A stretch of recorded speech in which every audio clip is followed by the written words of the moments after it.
if your point guard is good enough to not worry about level 1 and level 2, right? And you have some really good guards, then you want to be able to train them.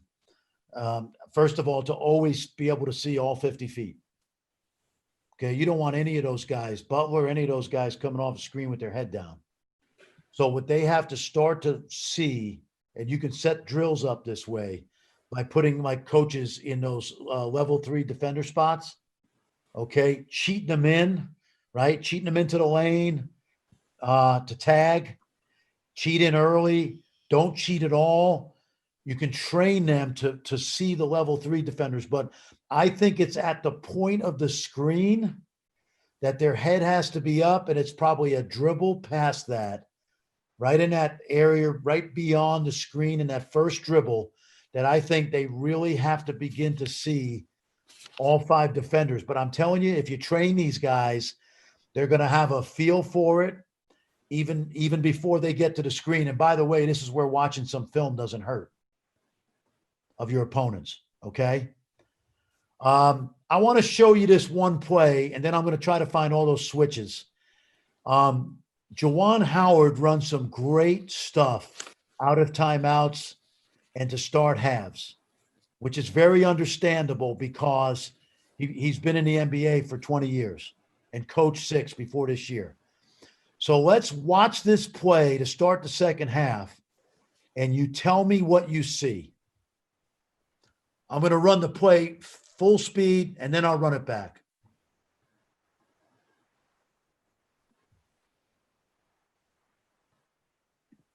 What'd we see? Well, they went to 2 sides, and they were really going to play off the second ball screen and Very create the guy who initially slipped. His man was going to have to be the tagger. Right.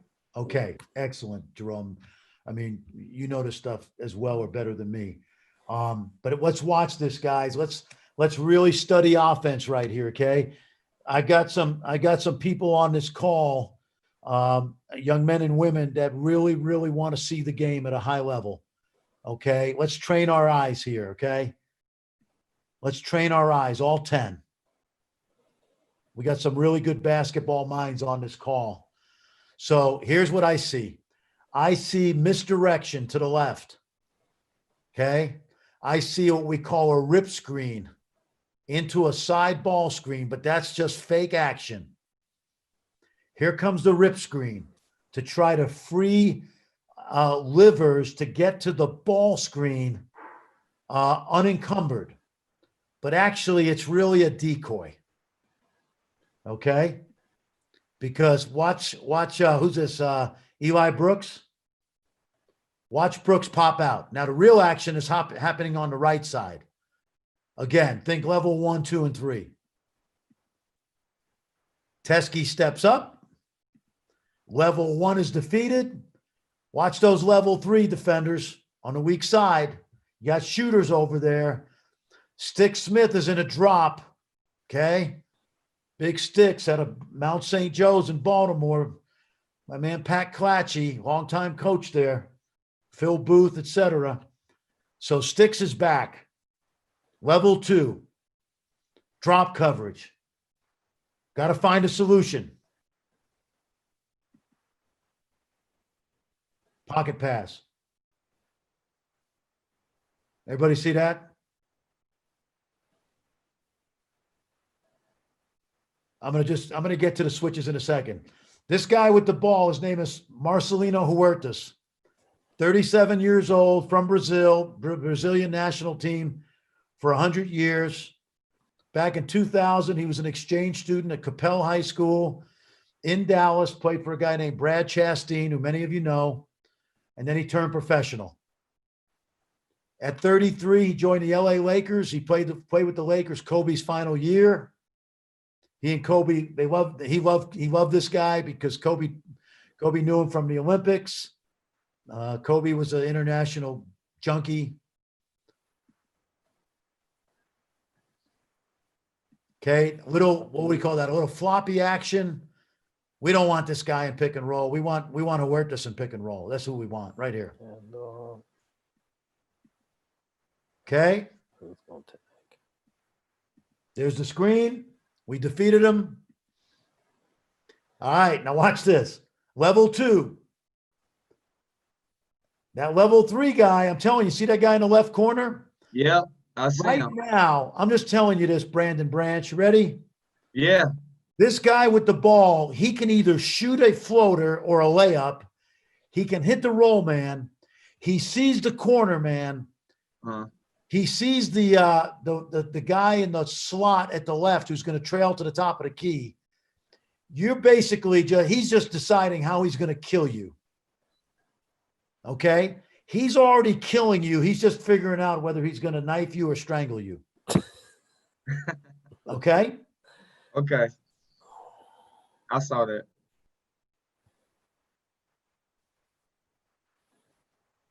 Okay, level 1. This kid Campazzo, Argentina. He can play in the NBA right now. There's rumors he's coming over. He's only 5'11". And but he's got a $6 million buyout from Real Madrid, so he's probably not going to come this year. But he's good enough. He's a younger, faster JJ Barea. Okay, let's get a ball screen out there. All right, level 1. He knows the screener's coming. Watch him cross over to take his man to the outside. Set it up. All right, now he's got his man where he wants. Level 1. Here comes level 2. Oh, hard hedge, Coach Tang. Split it. Now we're at level 3, folks. Throw the lob. Or the drop off. Or the dunk. Are you guys bored? No. No, we're having a great time. All right. I'm going to share all this with you. Hey, you're warming my heart, guys, because I'm showing you stuff. I'm hopefully making everybody a little bit better. By the way, I want you to know this. I am so much a better coach than I was on March 11th, and I'm not even coaching anymore. I've watched so much tape on pick and roll. I'm learning more and more. Okay. Hey, Coach, before you go to this clip, just quick question for you. Because something I noticed on that last clip compared to the ones before on level 3. So CP3, when he was hitting level 3, man, he hardly ever broke the free throw line. Yeah. But the last kid on that split, when he got in the paint, and I think this kind of goes back to what Coach Brooks was asking earlier about, or maybe Coach Tang about getting too deep, right? They cut the guy from the corner. Now, if you got a shooter there, are you leaving that guy? Or are you cutting him so that ball handler can see him? That's a great question. Who is that, Amir? Who asked that? Yep. Amir, that's a great question, man. I want to show you this right now. That is so good. I want to show you this. I don't know if you're going to see it on this play, but guys, ladies, this is very common in international basketball right here. And there's a lot of things that can happen on this. First of all, this guy coming off the ball screen, I don't even think he's going to be involved in the play. I think they're kicking it over to number 9 here, Huertas, Amir, okay? But let's just say, for the sake of looking at this setup right now, in this situation, let's just not worry about the defense for 1 second. We have an advantage at level 1. We have a roller going to the basket, okay? We have a lift out of that left corner behind Amir. See it? Yep. Okay. Now, a lot of you guys and ladies aren't fortunate enough to have 3 shooters out there with a roller and a great point guard, Amir, right? Right. So you got 2 guys on this side right here. I would always put my shooter on the single side. Okay. Throw behind. Okay. Now, what do we do with these 2 guys here? You see how their defenders are cheating in at level 3? Yep. Okay. Now, and this happens a lot. Okay. You got a couple choices here, because this is not even going to be the play. It's going to be kicked over to number 9. They're going to run something else, but this happens a lot. If you have a bad shooter or a 4-man in the corner, as this kid comes off and turns it up into the paint, back cut him. Okay. Back cut him. I call that a Kirilenko cut. Okay. And they call it a corner cut, obviously. I call it a Kirilenko cut because he could not shoot. And so anytime the Jazz came off the pick and roll here, Kirilenko would back cut. If this guy turned his head on the block, you could even lob it to him. Okay, now, if you put the 4-man up in the right slot where number 9 is, Amir, Mhm. and he turns the corner at the point guard, what can you do with him if he's a non-shooter? Non-shooter, you could spot cut him. 45-degree cut. Yep. Okay, whatever you want to call it. Yep. Back cut him from the wing, and you got your shooter in the corner. If your 4-man's in the corner and you back cut him, then you drift the shooter from the wing to the corner. And so now you've got point guard downhill, you got roller coming out the backside, you got lift on the weak side, you got corner cut to the basket, and you got wing to the corner. Make sense? Make perfect sense. Everybody's in motion. And why do I say that? Because a lot of you guys are coaching teams that are incomplete. You don't have great shooters at the other 3 spots. So how do you hide that 4-man who's a high energy guy, okay, who's a rebounder, who's a cutter, and you got a 5-man who's rolling? Put him in the corner and corner cut him. That kind of answer. Coach Fraschilla, this is Walter Fisher from Governor State University. What's up, I'm Walter? in the NAIA conference. Yes, and sir. actually we play a team who won our league. Yep. I'm sorry. Can you hear me? Yeah. Okay, yeah, we played a team who won our league who actually runs this exact same set. And I would like to know, because they normally put their 4-man in the corner like this, Yes. but instead of rolling the 5, they pop the 5 or send the 5 directly on a down screen for best shooter. And then they send 4-man up to a flare screen on 9. How would I defend that? Oh man, see now, listen, I got this on this video, man. I got flare slips all day long. Good question. So it's a good question, Walter. So what Walter's saying is, and again, this is what I want you guys to think about. This is what I want all you guys and ladies on this video to think about right now. How do you learn offense? How do you add wrinkles to your stuff? And Walter just gave us a great wrinkle for what we just talked about. As the point guard comes off, 31 is going to go headhunt the shooter in the corner and down screen him, okay? And we may know that the team we're playing on defense likes to switch a lot, and they might even switch these 2 guys on the right side in an interchange here, okay? So what Walter said is this corner guy is going to come up from the right corner and screen 9's man. And as nine uses the flare over the top, the screener is going to screen and slip to the basket. Okay? Good wrinkle, especially against teams that switch, Coach Hamilton. Okay? So how I would play this, Walter, is the screener's man protects the lane. The flare screener's man has to stay inside and take anybody who cuts to the basket. So in this case, I would go over the top with 9 on a flare, and the screener's man stays in the lane to protect. Answer your question? Absolutely. And because we beat them on level 1, the backside down screen for best shooter, that's just got to be something we talk out, right? And Amir, if your 4-man is not a good shooter, instead of back cutting him sometimes, maybe out of a timeout, you flare screen the shooter right here. Yep.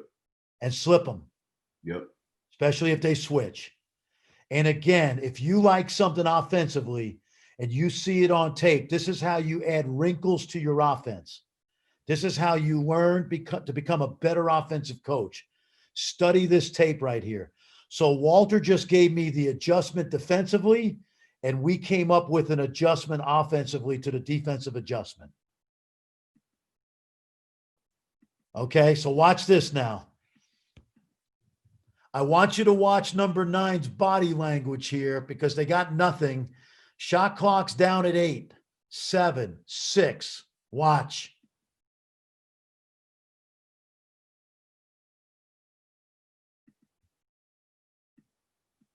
Body language.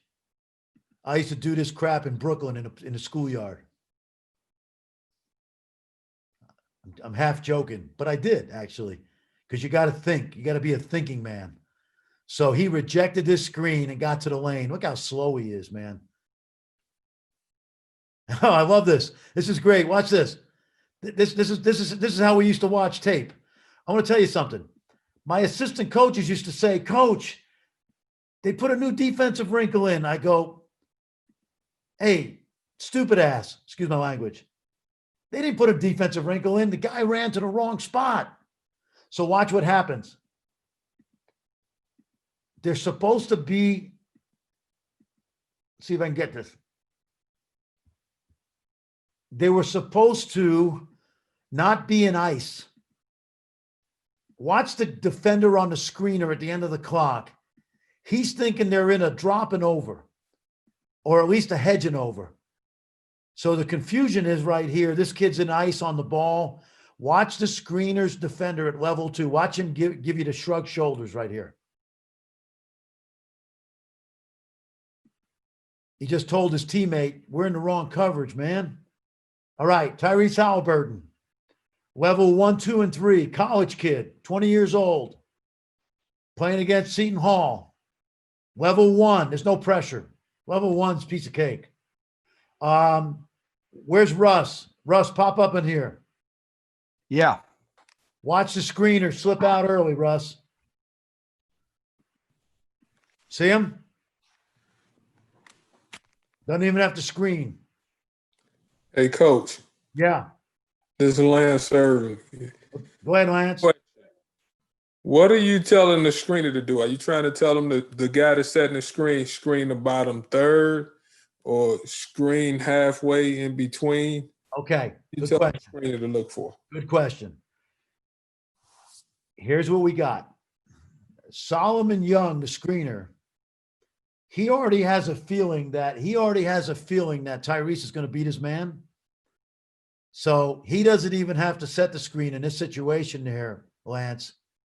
He's leaving early because he sees that Tyrese is going to go by his man. But if we were screening to create the advantage at level 1 for Halliburton, we're going to screen his back shoulder so that the defender has to go over and not under. That makes sense? We're going to screen his back shoulder so that the defender on Halliburton will go over the screen. But he doesn't have to even screen here because he already sees that Tyrese is going to create the advantage. And watch, this is what Russ asked earlier from Tennessee State. Which do you screen? Do you open up? Do you sprint? And this is just a go screen. He leaves early. And when he leaves early, who does that put the pressure on? Level 3. Because level 2 has to worry about Halliburton.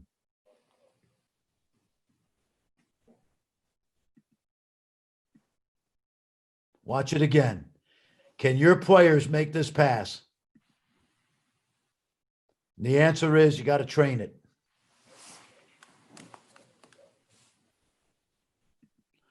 Look at that. Look at that. Look at that low defender in the lane.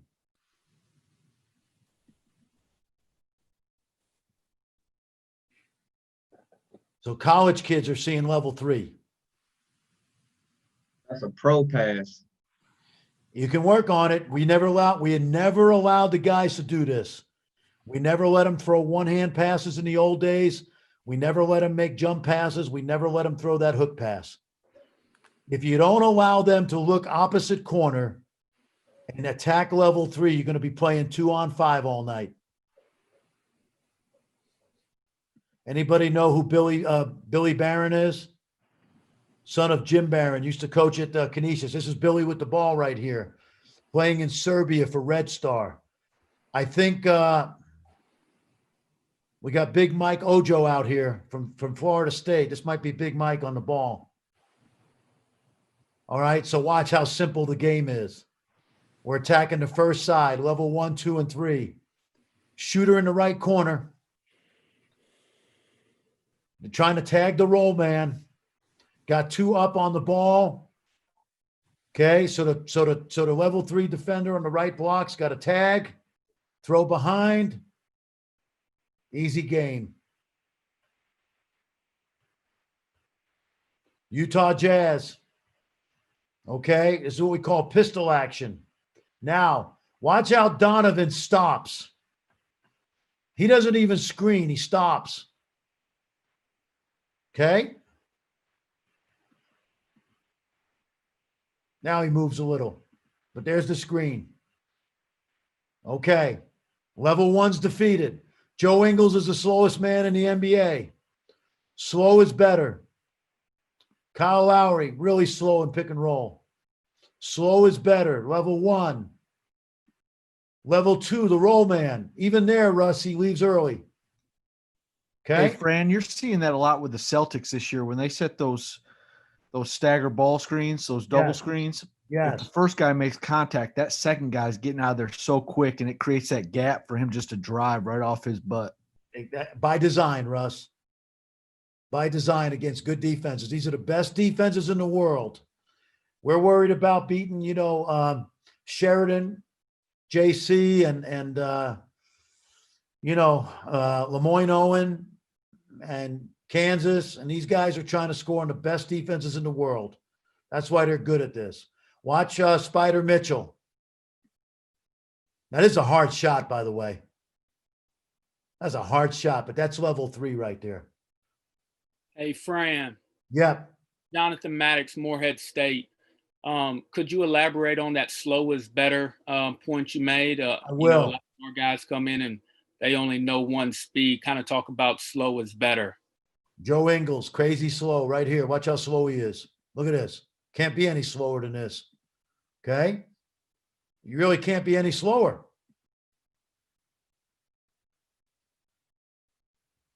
That's slow enough? This is what we call a hostage dribble. Ryan Pannone, some of you guys know Ryan. I stole this from him. Hostage dribble. Look at Joe. Got the guy on his back. 5-on-4. Level 2 defenders worried about the roller. Look where those 3 level 3 defenders are. Now, again, they have shooters, so it's a little different. Look how slow Joe is. I mean, come on, man. That guy plays at the Y. Come on, that's that 45-year-old dentist that plays at the Y. Okay, who played Division III. Serbian kid. This kid was drafted by the Sixers. Played in Turkey this year. But he's about 28. Hostage dribble. Fran, I have a question. Gomley, Heligba, University of South Dakota. Hey, Gomley. How are you doing? Great. My question is, from all the pick and roll coverage stuff you've seen, I'm going defensive here because you got my mind thinking defensively. What's the best defensive coverage you think is to go against pick and roll? And then my second question to that is, do you think it's best to be really good at one defensive coverage or being able to be average at maybe multiple different defensive coverage? That's a really good question, Gomley. And here's the answer to the first question. Who is the ball handler and who is the screener? And like, in other words, when you analyze who you're playing this year, is it the Summit League? Yes. Okay, in the Summit League, who are the best teams in pick and roll, and who are you guarding? Who do you have to slow down individually? So of the 6 or 7 or 8 different ways you can play pick and roll, Gomley, you got to figure out the way that's going to be most conducive to teaching it to your team, where you're going to see the most type of those pick and roll offenses during the season. Okay. Right. That's the first answer it's my opinion now. Yep. Second answer is get great at 1, get pretty good at the second, and try to be pretty good at 3 and 4 as wrinkles during the season. Okay.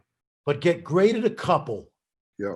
And understand that you also have to know the solutions to your coverage in order to try to take those solutions away. Right. Because whatever you do defensively in pick and roll, you got to give the other coaches credit for attacking your coverage. Right. But if I'm seeing all pick and pop guys during the season in the Summit League, right, I might be switching a lot. Yeah. And that's what we do a lot of, is switching, but people start, posting up your switch and getting all the things. But that's what you got to be thinking about. And here's what I would tell you also. And here's another lesson for you guys. Make as many pressure decisions as a staff in the non-pressure time of the off season.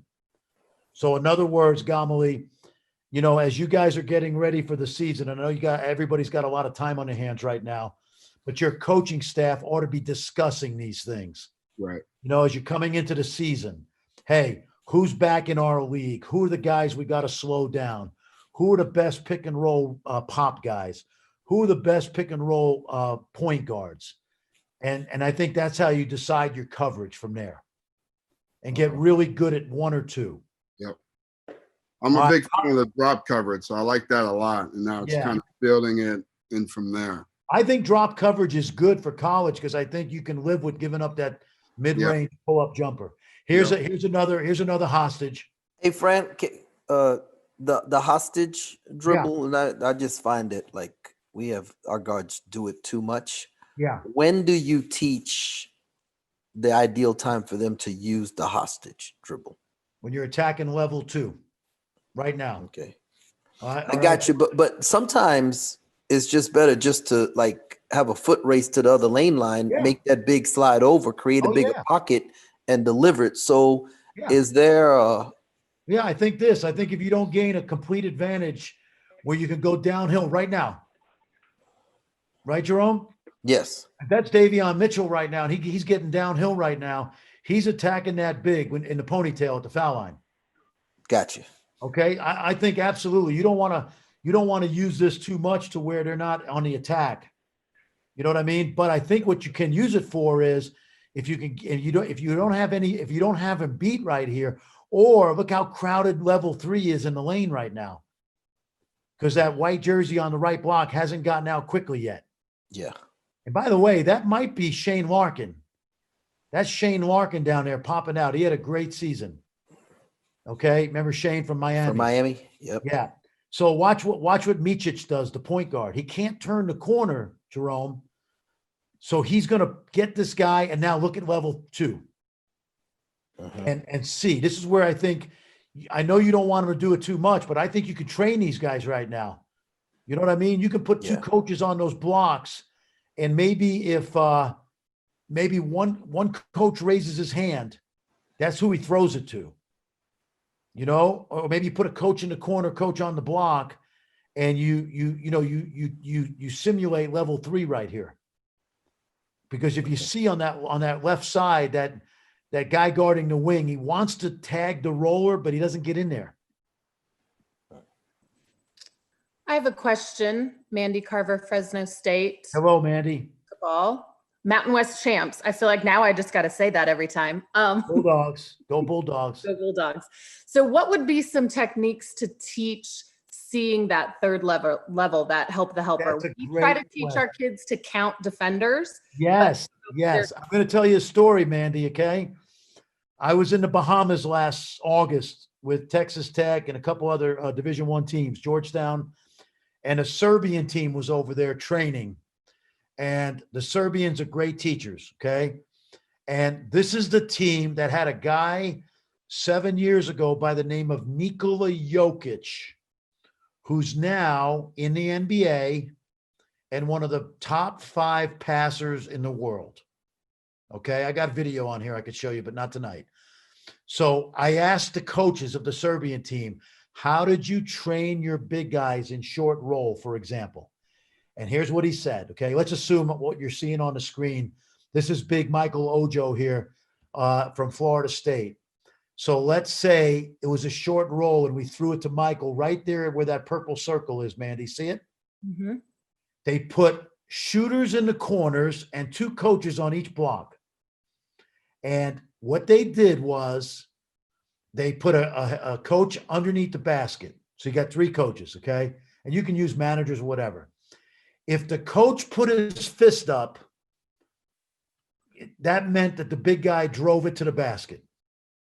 If the coach put an odd number up, it meant that the big guy had to throw it to the left corner. If the coach put an even number up, he had to throw it to the right corner. But every time he caught the ball, he looked at the coach underneath the basket. And it's almost like when Steph Curry uses the lights. the red, white, the red, green, and yellow lights. You know what I mean? Or the tennis balls. And so can you train level 3? Yes. But you have to create some drills that simulate your ladies reading the situation. Do we throw it inside to the roller? Do we drive it ourselves? Do we kick it out to the opposite corner? And I think as a coach, you got to create those drills yourself. Okay. I can't necessarily give them to you because I don't know your offense, but you can break your offense down and create these kind of what I call mental agility drills. Okay, mental agility. That makes sense? Yep. Yep. I once asked a good friend of mine, he was a head coach a couple years before me, and I said, I need a drill for traps. And he said, well, easy, just make a drill up. I go, well, I need a real drill. He goes, no, make it up yourself. So we just put 6 guys out on a court, 3 on the midcourt, 3 on the baseline. And you had 2 sets of partners. I threw it to one guy of the 3, and he had to dribble around midcourt and get trapped. And then when he got tired, he threw it to the other 3 guys, and whoever he threw it to, that guy dribbled around and we trapped him. And it became our trap drill. And the guy that gave me the idea to create your own drills, his name is Calipari, and he was coaching at UMass back then. So the point is, it's okay to create your own drills. Okay, last thing, and then I'm going to find those switches. There's a hostage situation. Okay, really simple here. I'm just going to show you this. This is Billy Barron again. There's Michael Ojo with the screen. Hey, by the way, this play right here is America's ball screen continuity play in transition. So you got the 2 bigs.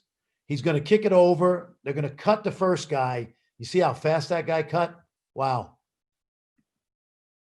Throw it to the second guy. Here comes the ball screen. That's a stretch 4, man. And here comes Michael Ojo, Big Mike, 7'3". That's an illegal screen in college, by the way. So be careful when you teach this. All right, so you got a ball screen, 4-man's being lifted on the left side. Michael's rolling. Watch the little guy on the right block at level 3. Helps in, kick out 3. All right, now I am going to jump ahead. I'm going to, and again, all right, I'm going to show you one more thing. And you sending this to us, right, Coach? What's that? You gonna send it our way, like through email or something? I just don't want to go too long. Coach Tang, should I stop soon? Okay. Watch this. This is that vertical screen we talked about earlier. All right. Look how high Rudy sets it. Someone asked me, I can't remember who it was, about slow is better. We're dropping over. Watch Joe. Watch how slow he is. He snakes it.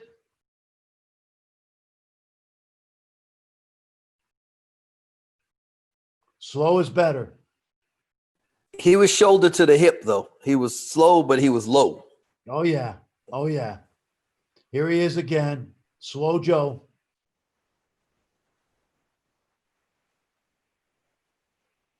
I'm going to get to the switching, then I'll stop.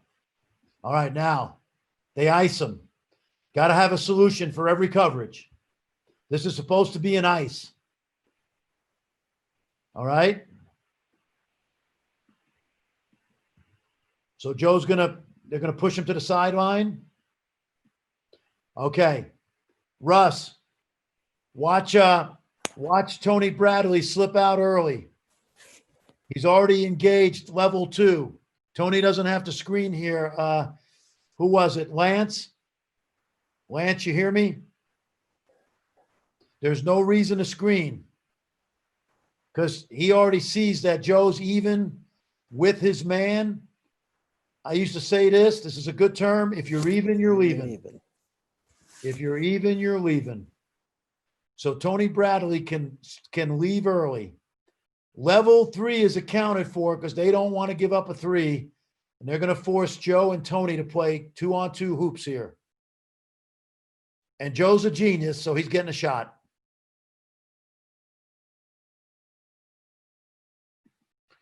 I didn't realize how good this guy was in pick and roll until I started watching tape this spring.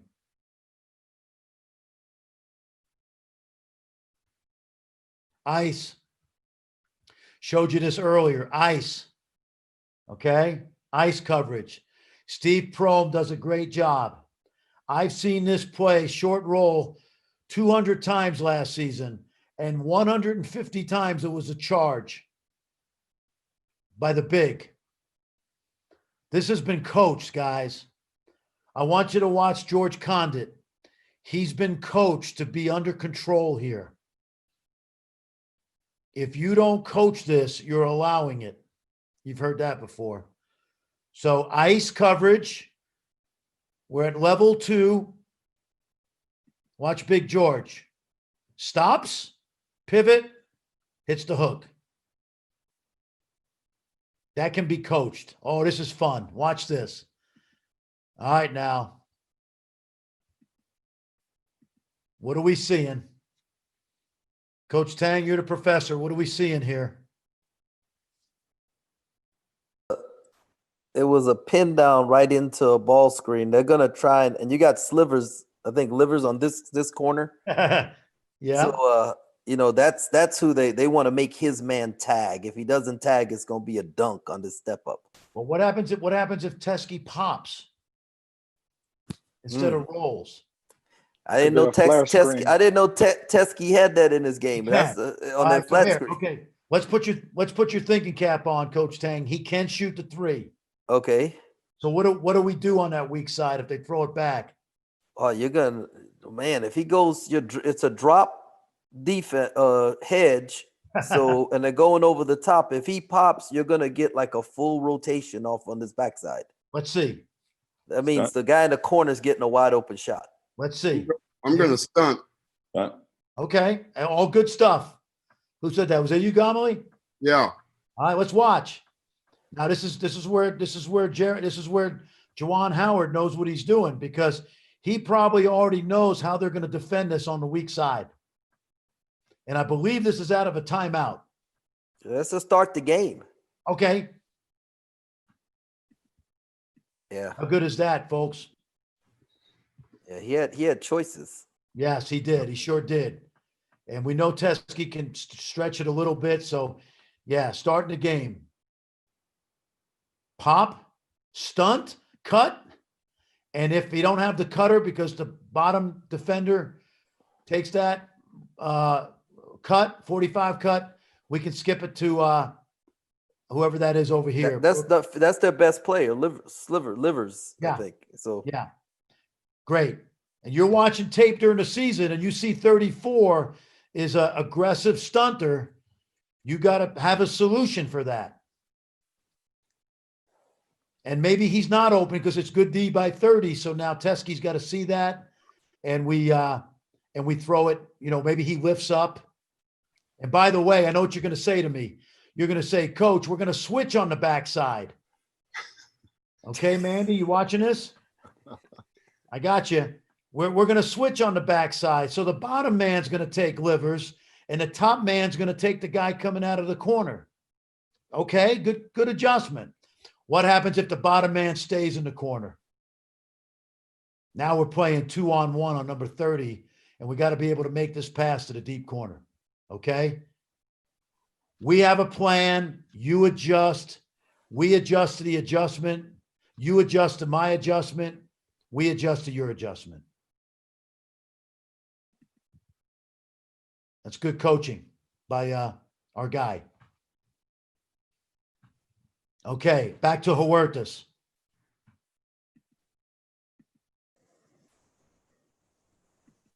Okay, we had an under. Right? What are we doing on an under? Rescreen. Okay, so let's see.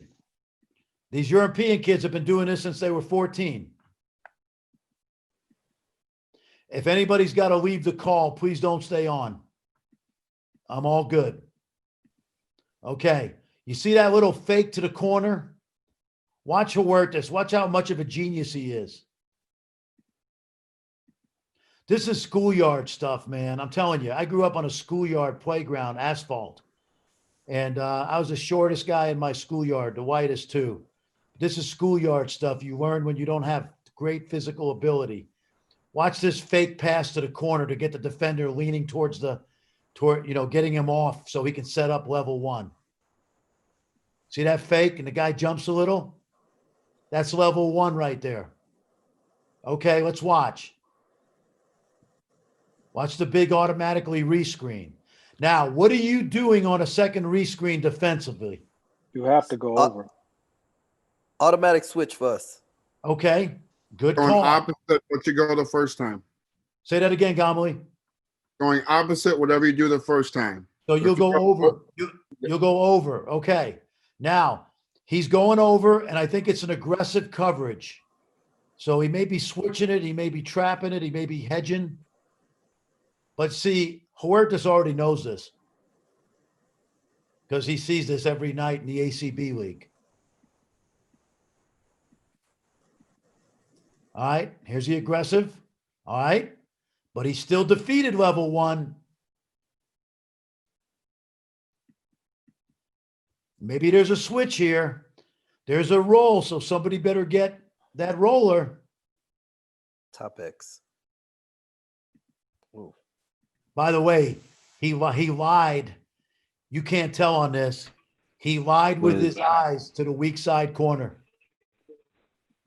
Watch that defender on the weak side block, the level 3 defender. He hesitates. Coach Tang, I have a question. Yes. When you said automatic switch, you meant the first one, right? Or you would go from a drop into an automatic switch with your X5. Our rule for us, our rule this year was a rescreen was an automatic switch. Yes. So we didn't get there was no confusion in it. We didn't have to worry about, well, I went under and now I got to go over. And it was, if they ever rescreened on a handoff, anything was an automatic switch. I would say to add to that is no matter what you do, just do it with consistency. Yeah. Some people will automatic switch that second rescreen. Some people will trap it. Was that the Freddie Gillespie privilege, or you say you guys would do that with everybody? No, we did with everybody. It's just like we talked about, well, man, we could do this, you could do that, but like Fran was saying, for us to be consistent, if they knew what we were going to do, we could be consistent and aggressive doing it.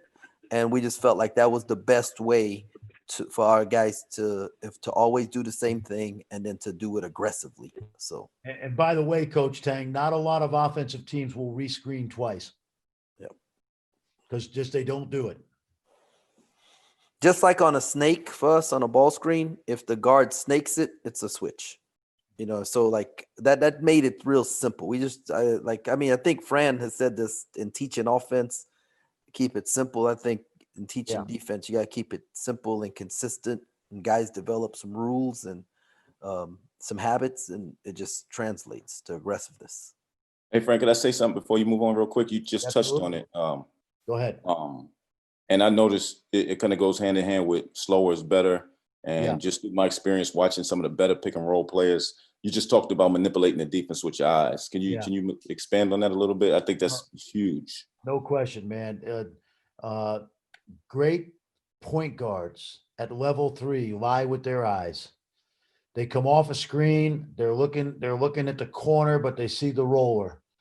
They come off a screen. They stare at the roller, but they know that that's going to bring the defender into the lane so we can make the cross court pass.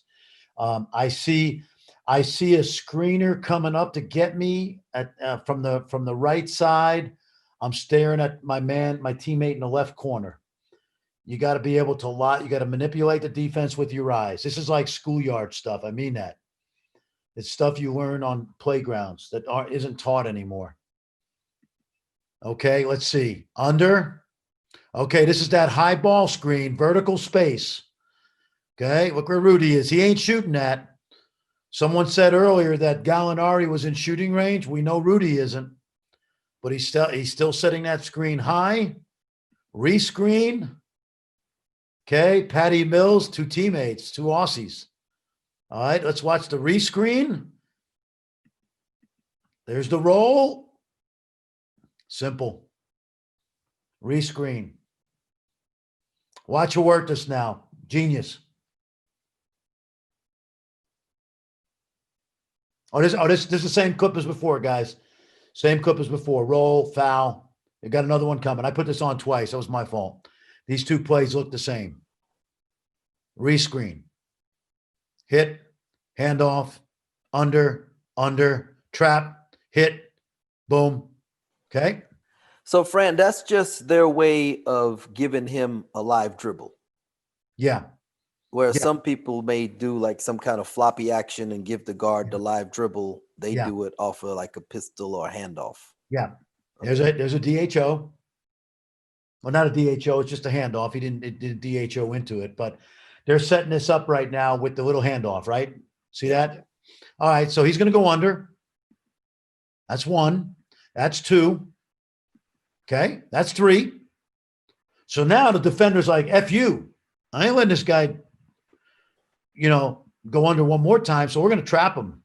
Now, because the trap is there, 19 feels it because he can peek over his inside shoulder, that left eye, his low eye.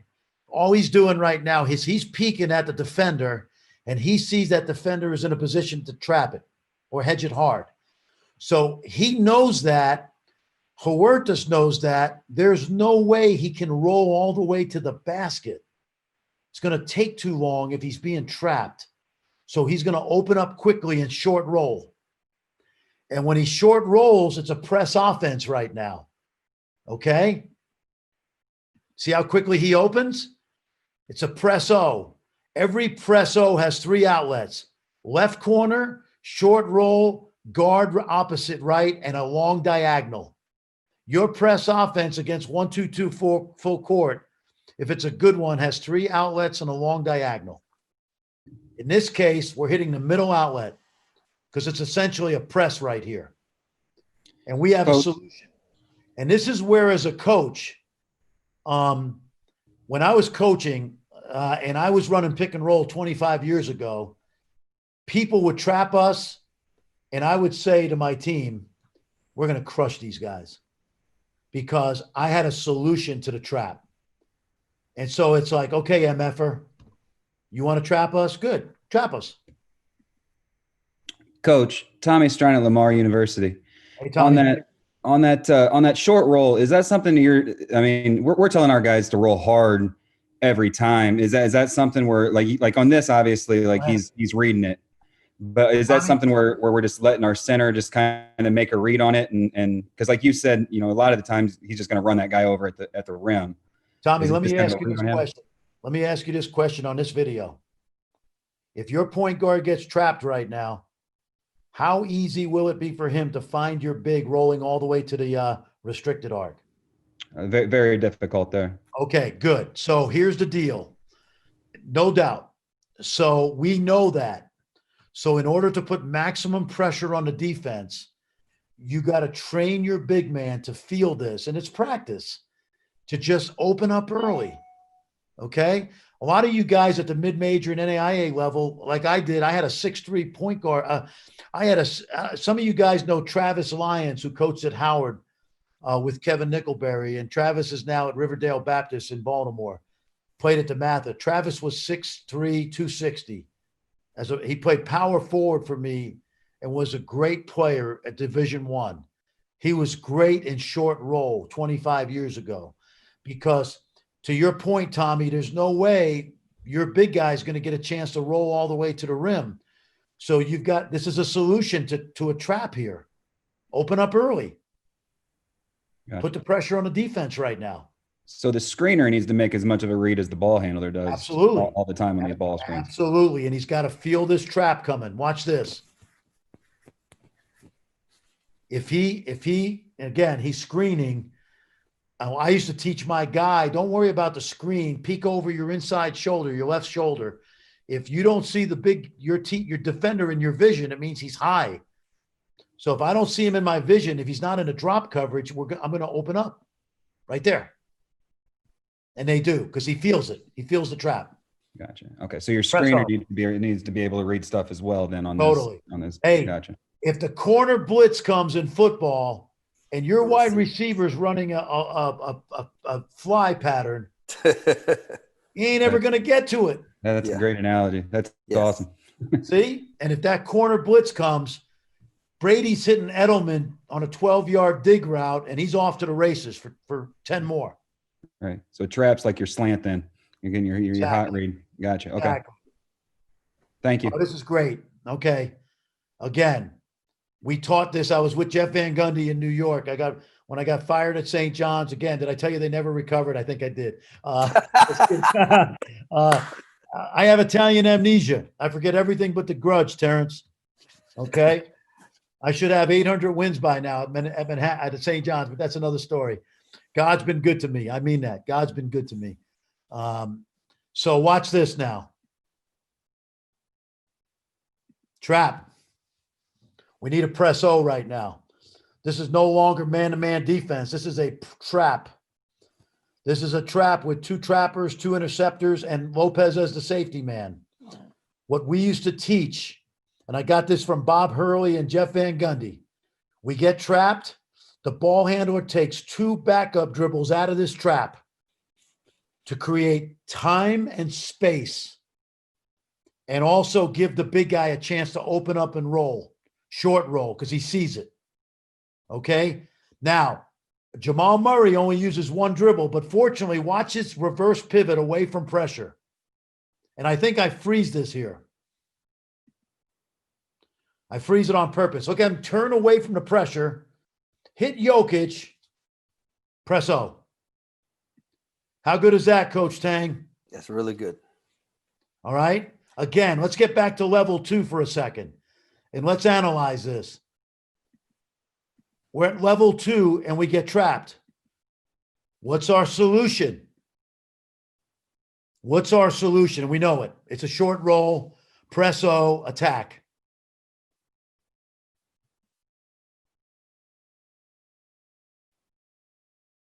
The game is easy when you think about it simply. All right, now we're into switching. Who asked about switching earlier, about 30 minutes ago? Coach Hamilton? Yes. I've been waiting patiently, Coach. I'm so sorry it took this long. No, it's great. Hey, T. Rencher, walk us through this set right here, T. I wasn't there that year. That was the year before I got there. Y'all know y'all still run this stuff. T. Rencher, I got one for you. Were you there in time to beat Villanova at Villanova? Yes. Okay, I got one for you. Okay. All right, now watch this. Coach McDermott's an offensive genius. And I'm not saying that lightly.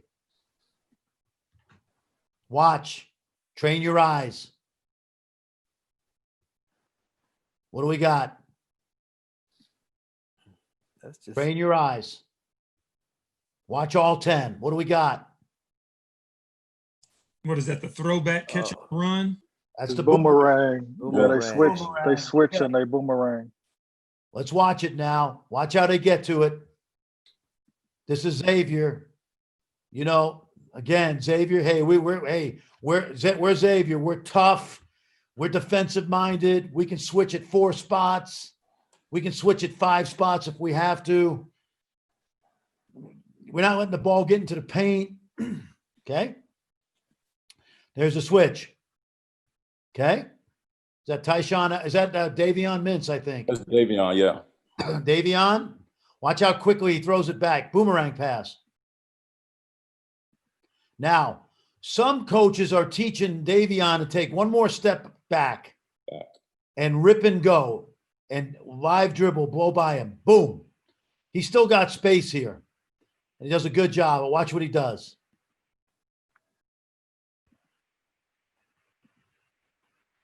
Okay. All right. Colgate, Matt Langle. I don't know Matt well. Terrific coach. NCAA tournament against Tennessee. This game went to the wire. Look at that score 2 years ago. All right. Screen for the ball screener. High ball screen. Switch. Switch. They're going to switch, take the roller. Guard's going to go with the roller. Now, do we mess around with 18 dribbles and try to beat Grant Williams? I think the defense right now is sucked in because they're helping their teammate, Grant Williams. So watch what Burns does, San Antonio kid. Guard comes up, throw it back, rip and go. Boomerang. All right, Colgate, Boston U this year. Joe Jones won the league. Switch. Boomerang. So really, even though it's a boomerang, it's still level 1 because once they switch, we're back at level 1. Can we create an advantage at level 1? Hey, Fran, is there anything to the fact that all 3 plays, the guard who got the boomerang drove the gap that they got the pass from? I think, Jerome, the answer is probably yes. I didn't study it that way, but I would say that if I was coaching boomerang on the pass back to this, to Burns right here, you got to open that right post up. The way Bill Self did this year with Azubuike running over to the left block so that Dotson could go downhill right. So I think you set this play up on a boomerang, left or right, to be able to create an open post for that guard. Does that make sense? Yes. Give the guard a place to drive into what we call a double gap or open post. And I think you can manipulate the coverage that way, in my opinion. Coach Fraschilla, I have a question regarding the boomerang concept. Go ahead, Walter. When you, so obviously it's happening when we set a ball screen and it's being switched, correct? Yes. Now, my next question is, when a ball is actually boomerang back towards the guy who's on the switch, the guy that's sitting in the corner on that same side, is he supposed to just stay in that corner, or do we have DHO options there, or dribble that back door? Can we do anything with that? No, Walter, this is a quick hitter play, man. Okay. This is a quick hitter to take advantage of that initial switch, big on little. Gotcha. Okay, I was just curious. Yeah, no, it's a good question. I wouldn't mess around. Now, here's Kansas and Tech 2 years ago. And what happened was, in the first game, even though Tech lost, Kansas got shredded in pick and roll. So by this time in the season, and this was the Tech team that went to the Final Four, Bill Self started switching 1 through 4, Coach Tang, and Mitch Lightfoot was in a lot of switch situations. So watch what Chris Beard does here on the side ball screen for Culver. There's the switch. Now, if in the old days on a switch, okay, where, Culver's trying to take him right now. But if you're a good defensive team, all 5 blue shirts see it and they're going, help, help, help. So the boomerang allows the defense to relax momentarily. And Mitch Lightfoot, when they get rid of this ball, takes a big sigh of relief that he just didn't get embarrassed here on the switch. But watch what happens. Whew, that was close.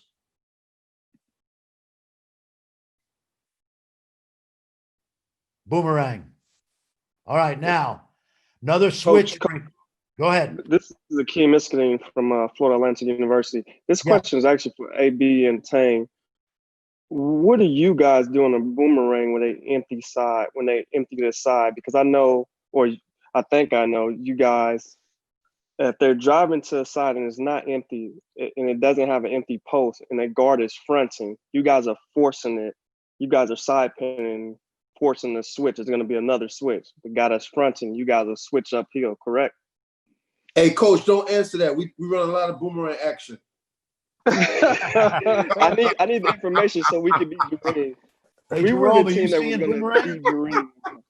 Coach Brooks, Jerome, are you seeing any boomerang action this year? Yeah, well, maybe not like necessarily boomerang, but people are always trying to take advantage of the switch by driving our big.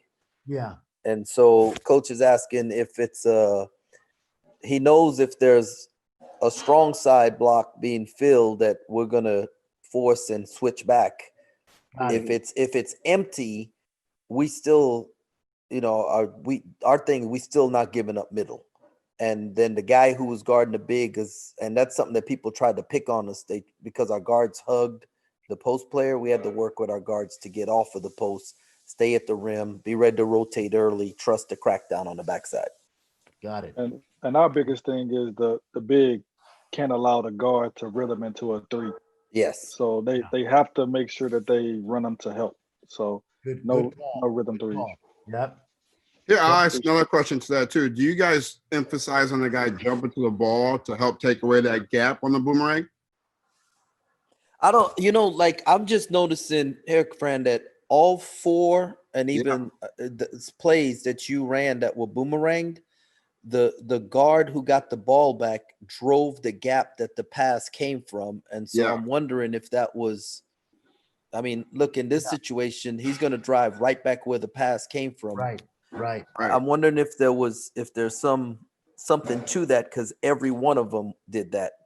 Where I would have thought he'd have caught and ripped and drove this lane line, and see if he can get help off the corner for a pull and kick. I'll tell you why I think this is by design. If you're asking me, here's what I would be teaching this, okay? Once Grant Williams jumps to the ball, and he doesn't jump much, okay? But on this pass out, he's going to close out again. And given that the open post is on the left block, I think this is a perfect rip and go back to where the closeout came from, Jerome. Okay. That's what I would see here, okay? I don't know if that's by design, but that would be a smart play by number one. Because again, the occupied post is on the right side. So let's just say, because Grant Williams did a good job here of not really jumping off to the nail, right? But if he did jump off to the nail and the pass was boomeranged right back, you really got him kind of leaning forward on a closeout. But it's not too bad, and he still gets beat. So it's a great point you make, and I'm not exactly sure. Okay. Let's get to these last couple here. And then I want to show you one more thing on switching. Well, two more things. I lied. Now, I don't know if you're good enough to do this. I'm not sure if you're good enough to coach this. I mean this sincerely. But this is a Lithuanian team, one of the best in Europe. The coach played at Maryland for Gary Williams, if you're old enough to remember, Jasikevičius, Šarūnas Jasikevičius, in the mid-90s, was a great player. Came from Lithuania, went to high school in Pennsylvania, played for Gary Williams. He's the coach. Great coach. Let's watch. All right. We're going to have a side ball screen and a switch. Okay. Now, normally you would roll this guy hard. Watch what he does. We call this a high seal. This is hard to do, guys, but man, it's a solution to the switch. Okay, we've given you a couple already, but this is a high seal. And look at the other big guy flash high to empty out the post. Yep. That's crazy, right? That's crazy. That's really good. All right, now I'm going to show you something else that I love.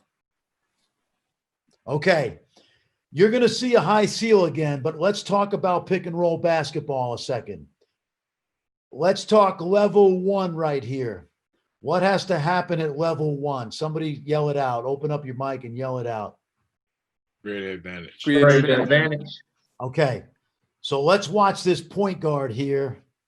By the way, the kid at the foul line is Nigel Hayes in green from Wisconsin. Okay, Big Nigel was over in Lithuania this year. Let's watch how they set the defender up at level one. How'd he do? Because let me just tell you something. If this kid's quick enough, he can reject this screen right now. If I'm coaching this, reject that sucker and get to the basket. Look at all the help that's up above the foul line. Yep. Now, he's not quick enough to reject it, but he sets up an advantage at level one right now. Steve Nash used to do this all the time. I once learned at a Steve Nash Nike Elite camp, he talked about real estate. He talked about solutions. That's where I got solutions from. That's not a Fran Fraschilla. That's a Steve Nash. He said, he goes, I know where my real estate is on every pick and roll play. So his real estate Imagine the foul line extended, okay, midway between the left foul lane and the sideline. Okay, right about that 3-point line, foul line extended. Okay, so let's back this up a couple ticks. This was Nash. So let's see. Tell me if the point guard gets to his real estate. Yeah. Okay, now he's defeated level 1. Okay, and I'm going to take you through this whole play one more time. Switch. Okay, high seal. Guard on the big. He's working himself to try to get underneath the guard. Okay, he's picked up his dribble. Watch Nigel Hayes read this from the weak side. Now, let's go back because I noticed a couple other things today. Before we get to the seal, the high seal, and you know, the solution for the switch, look how many screens are set by 13. Mm-hmm. Okay, so we got a double screen for 13 in order to make sure that his defender is late. And when he's late,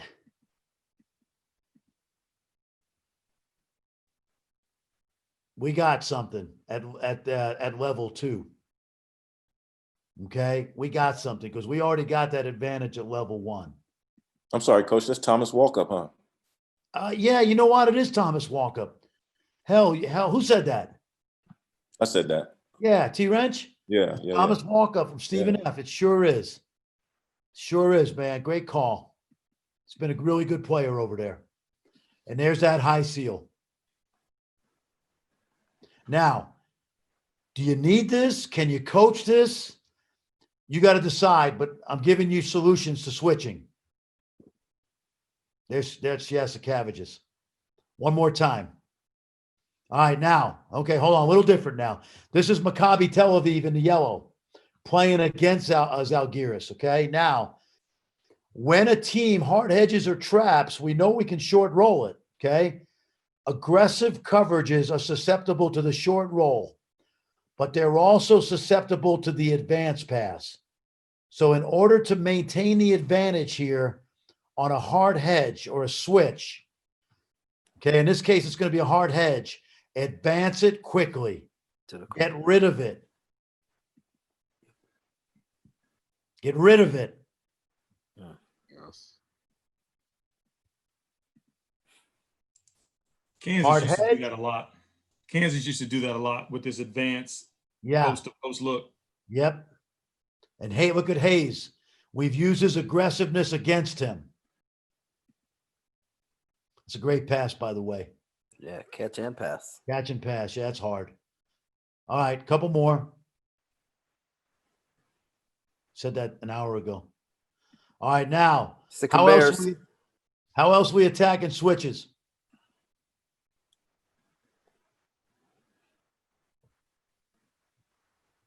Go screen.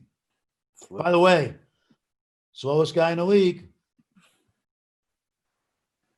Now, this could be a switch or a hedge. But this is where you don't need to screen here. Ghost it. Get out of there.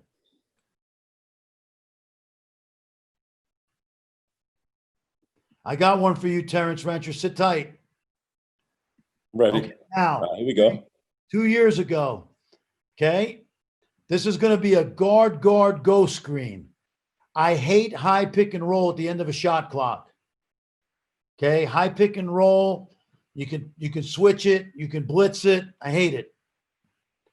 I like go screens at the end of a shot clock. Now this is not end of a shot clock, but this is, watch this now.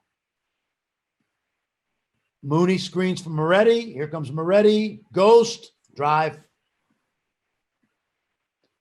Kerwin Roach is listening.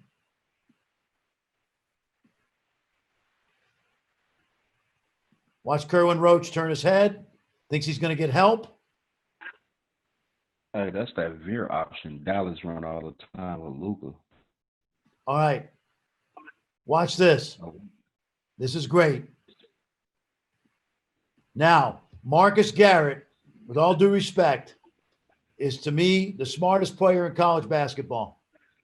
If he's not the smartest, he's one of the 3 or 4 smartest. I want you to watch this. This is the biggest play of the Kansas-Dayton game in Maui. Okay? Jerome and I already know, and Alvin already know, that the reason Bill Self's so good is because year to year he's going to change his offense to fit the 2 best players. And this year he had a dominant post player who could catch lobs and a right-handed driver downhill.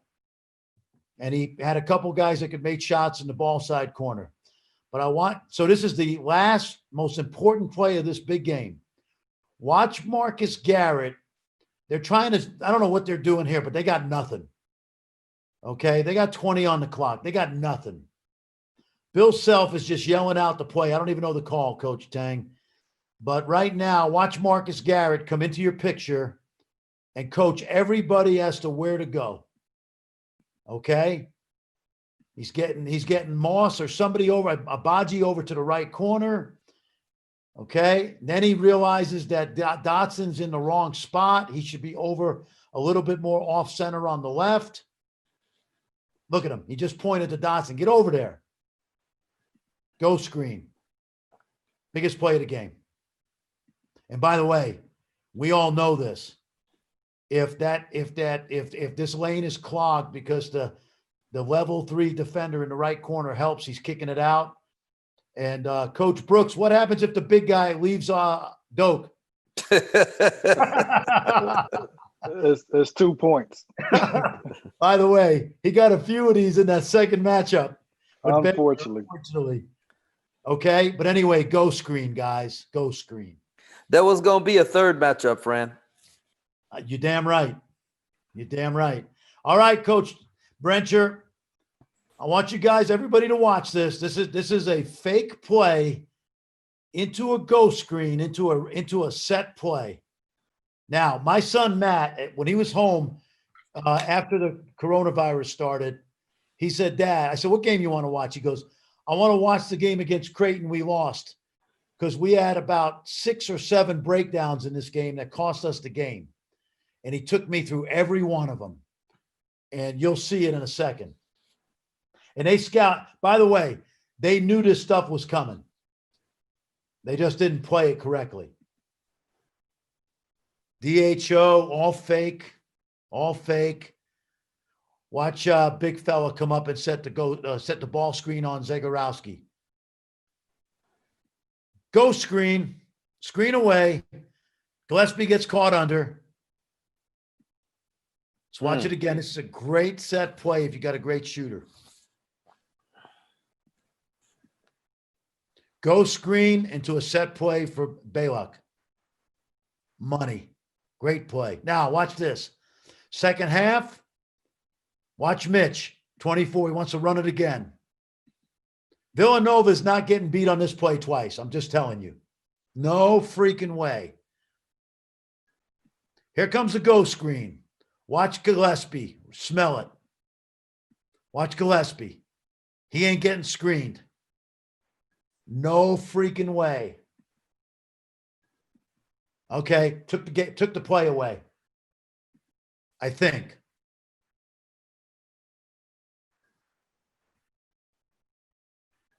Wow. How good is that, folks? All right, T, is that like the play breaks down, y'all just go into your ball screen motion, or was that the second part to the play? That was the respect we had for them, knowing we couldn't get that off them again, so we just added a twist to the end of it. Okay. We knew we wouldn't be able to get the same exact play, so we just added on to it. And let me tell you, T-Wrench, I talked to my son about this. They're not supposed to switch this, Villanova, and Colin is supposed to fight over the top. Okay, he's supposed to get with Mitch on his body. I don't mind giving this up because you guys are going to have fun next year playing each other. But watch Colin Gillespie. He normally, in the scouting report on this play, Matt told me that he's supposed to fight Mitch over the top of the screen and try to take away the handoff, but he can't.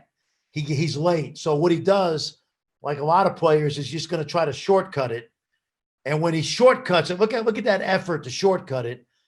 Your big man automatically twists it.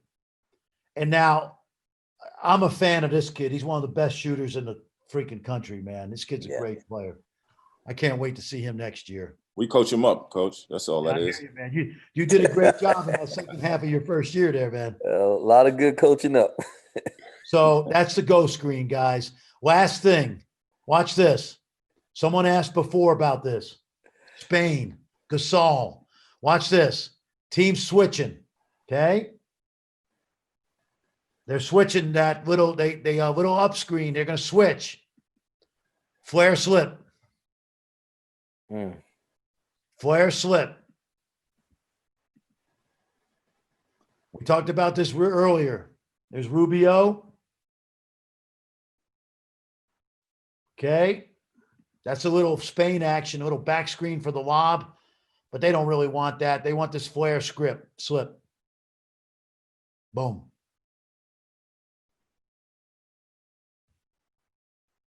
Last play, I promise. This is Penn. Coach at Penn, great offensive coach, Steve Donahue. Had a great passing big man this year. All right, here we go. Second side action.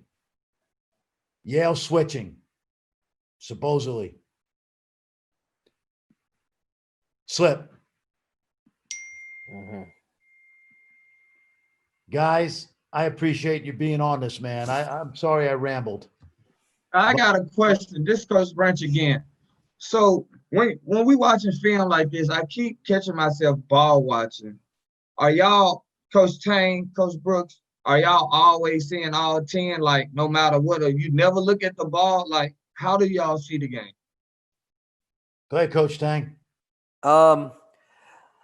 So I like to run back 2 or 3 times each play because I want to see everything. I don't see all 10 like initially, because usually when I'm watching the game, it's something that I'm looking for, and it could be, so the first time I might watch the ball, the second time I watch off the ball, the third time I'm watching to see what the coach was doing on the sideline because he might have been calling a play. Did somebody give the play away? So I never just see everything one time. Now, if somebody puts me on the spot, like Fran says, okay, what's going on? I could look at it because I'm looking at it from a bird's eye view. And because when we're on the bench, the thing is, I don't watch just so I can tell our guys. I watch so in the game, I can see I know what they're doing. So I'm trying to figure out, well, what am I going to see from the bench when they're coming down? Because it's easy for us to see the bubbles.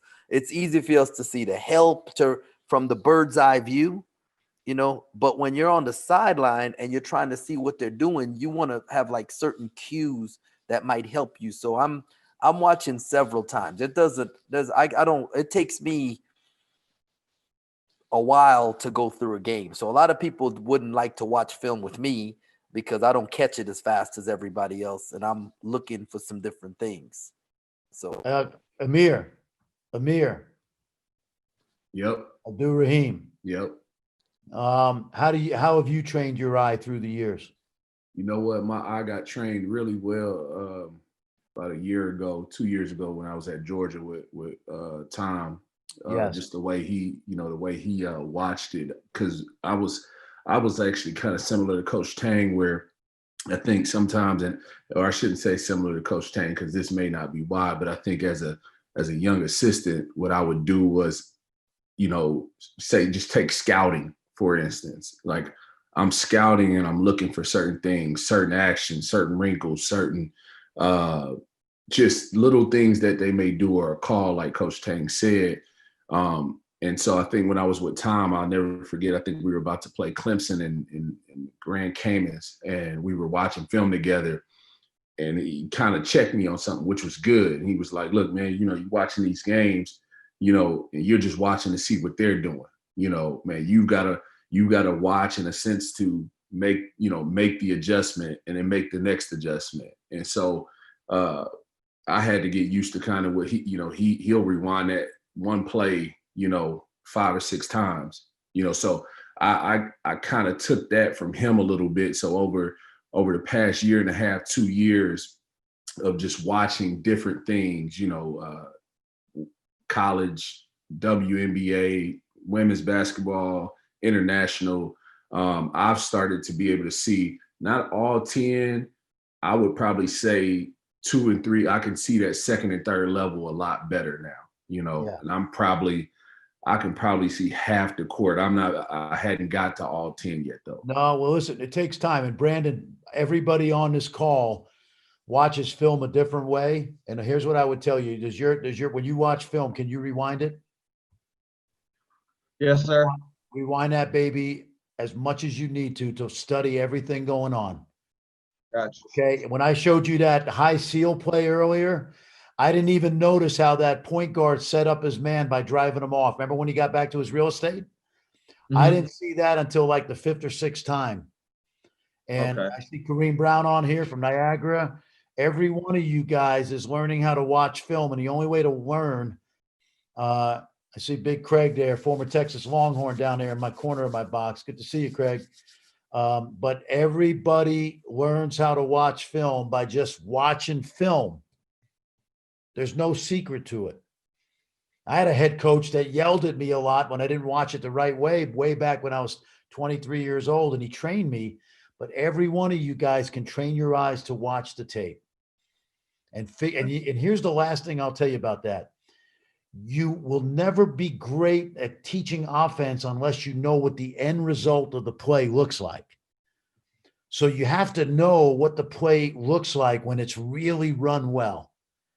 And I know that I learned that over time as an assistant for 13 years.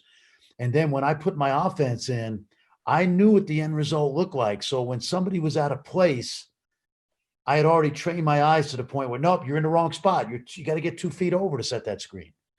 Or when you come off the ball screen, you can't miss the screener by 3 feet. You got to be shoulder to shoulder. So these are all things that take time. But that's why you can rewind tape, folks, is because you want to study it to where you really see what you're seeing. There's 3 kinds of people in this world: those that know, those that don't know, and those that don't know they don't know. It's very few people know. It's okay not to know, because this is how we get better. But don't be group 3, those that don't know they don't know, because they think they know. And you want to be in group 2. You want to keep learning.